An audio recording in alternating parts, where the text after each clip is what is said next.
Why the narcissist comes back years later. The most dangerous part about when dealing with a narcissist that you need to be aware of is their tendency to come back multiple years later. They really don't care. They really don't seem to forget. It could be 5, 10, 15 years later. It doesn't matter. And usually before they try to come in big time, they're going to test out the playing field.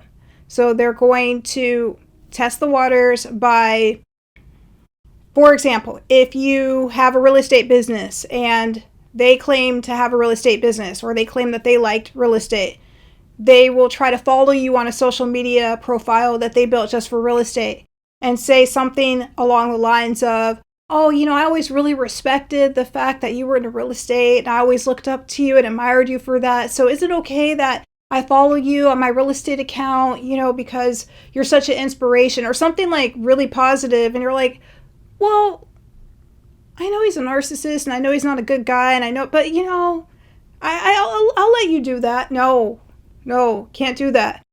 But if you're an empath or a nice person, you're like, yeah, maybe I'll let him follow me on that account.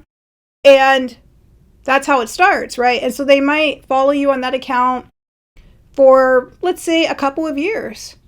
And then before you know it, hey, I know of a business opportunity or something that could help you out, and I wanted to share it with you. And so they test the waters and they gradually come back in. So this is one way they might try to come back in.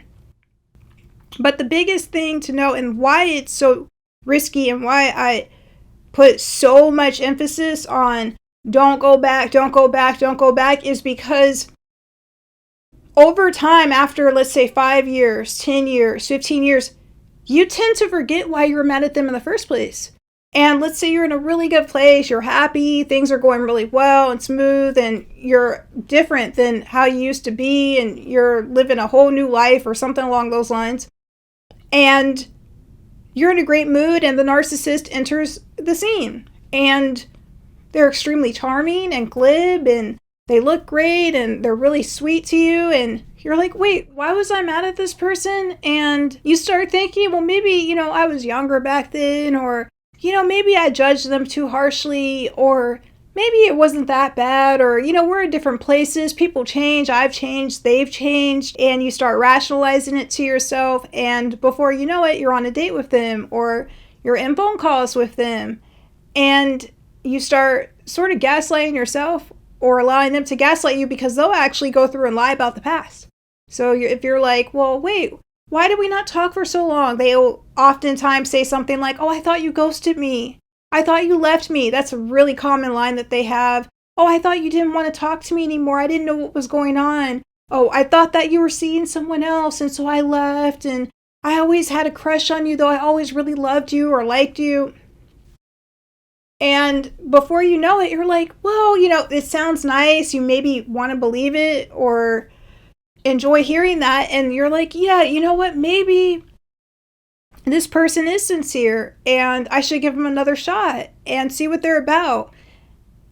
And you don't realize until later that it's like, oh no, I remember now why. Narcissists don't change. They do the same thing. They play the same games. They go in the same circles. They're in the same loops throughout their whole lives. And that's the downside. That's why if you've dealt with a narcissist, you have to be extremely careful, because they do go through the list of all of the people that they had in a partnership or had a strong connection with, and they go back through that list to try to re-anchor you into a love situation. But oftentimes they come back smarter and wiser. Almost all of them become more educated in narcissism themselves, so they'll come to you with a story of being in a relationship that was toxic, or being in a relationship with someone who they found out was a narcissist, and oh, that person was so mean, and I did so much for that person, and I love that person a lot, but they cheated, and this and that. And they'll come up with this whole storyline that sounds very similar to someone that dealt with narcissistic abuse, but they're not telling the truth. And if you look into it, you'll find out that they were the ones that did all of the negative things that they're claiming that that person did to them. But if you get sort of sucked into it, you want to believe it. And you're like, yeah, maybe this is our time, and maybe, I just overreacted to them, and that was a long time ago. They're relying on that. They're counting on it. Definitely put a lot of precautions in, especially when they see that you're doing well or you're feeling good and you're not thinking about them. They always seem to come around in those times. You're just minding your business, going to the gym, living your life, having fun, and then enters the narcissist. Somebody asks, like, so does that mean you can just like never get away from them? Not necessarily. It basically means that at a certain point in time, it'll be all right. But they are gonna circle back around at some point. But please don't wait for that point. Don't be like, oh, when is he gonna come in? Or, because they try to come in typically when you have your guard down as opposed to your guard up. So if you're sort of expecting them to come in, that's probably not when they're gonna come in. They're good at sort of gauging when you're expecting them to come in. They're gonna come in typically when you are not really paying attention. So good times for them to come in are usually if you're distracted with work, you're busy with other obligations, you're enjoying your life, you're not really thinking about it, and that's when they try to come in. But the biggest thing is if you walk away from a person, if they are negative towards you, don't go back to them ever. If they cheated on you or tried to triangulate you or manipulated you or were mean-spirited towards you, don't ever give them a second chance. There are no second chances. And I think they rely on the fact that empaths always give a second chance, always want to give the benefit of a doubt. But that can be really dangerous when it comes to a narcissist because they are hoping that you're going to give them a benefit of a doubt. Actually, they're expecting it and they're counting on it. In order to help us understand why the narcissist comes back years later, we first have to understand why the narcissist stages drama.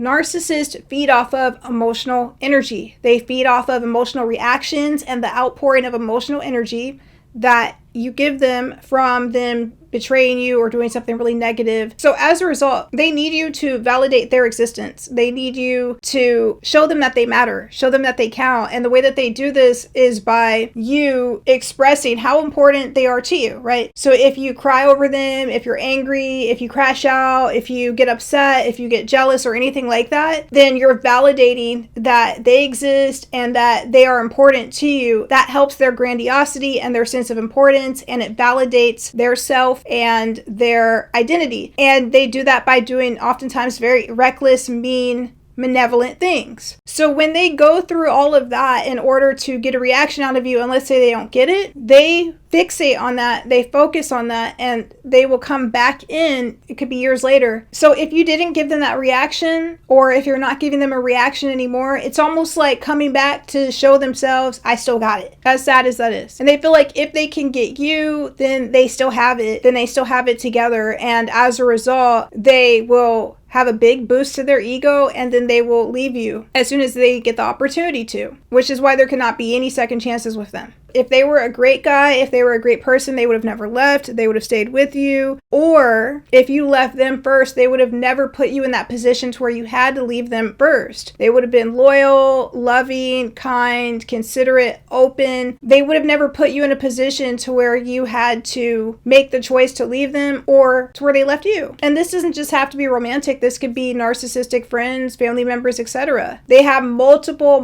opportunities and chances to turn around and to change how they were towards you, but they didn't, right? Because they weren't counting on you ever fully leaving. They thought they had you figured out. When they're no longer getting that reaction, when they no longer have you to validate their identity for them, what ends up happening is they fixate on this. They think about it quite a bit and they circle back around, oftentimes months or years later. So they can, once again, validate their existence and boost their ego or sense of self, sense of self-worth, and sense of self-importance. In some cases, they just want to come back to see if they can trick you. Lastly, narcissists tend to want to crush the empath.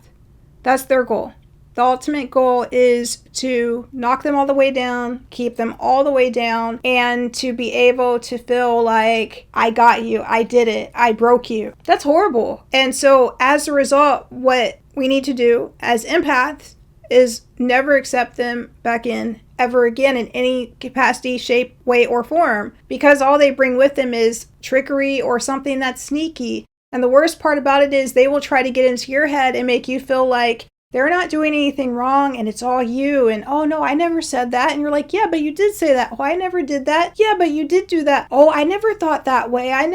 Years later, you may have caught them red-handed cheating on you, and it might be 3 or 4 years later, they're like, oh, that wasn't someone that I was cheating with. Oh no, that was just a coworker. It was just a friend. Oh no, why would you think that? I would never cheat on you. Years later, but you saw it red-handed, and so you might actually start questioning yourself, like, that was a long time ago. Maybe that was somebody else, or maybe... And you know that it was them because you were there. And this is the game that they play with you. So it's like, yeah, don't have people like that in your life at all. If you have walked away from a narcissist or have released a relationship with a narcissist, congratulations. You did something absolutely amazing. If you were with a narcissist, they expected this to be a lifetime relationship. And it was not going to be good. It was going to be everything that you experienced, all of the sadness, the ups and downs, the chaos, the feelings of unworthiness, the feelings of loneliness, or feeling like you weren't cared for, or like there was something wrong with you, or you weren't good enough. That was going to be the relationship. It was going to be a continuation of that for years to come. So if you are now out of that, if you've moved on from that, congratulations. And I hope you have a great rest of the day. If you like this video, please give this video a like and check out my other videos. Also, I do have a members only in the description bar where you can join this channel to support this channel and also check out members only exclusive videos. I hope you have an awesome, amazing rest of the day, and I'll talk to you later.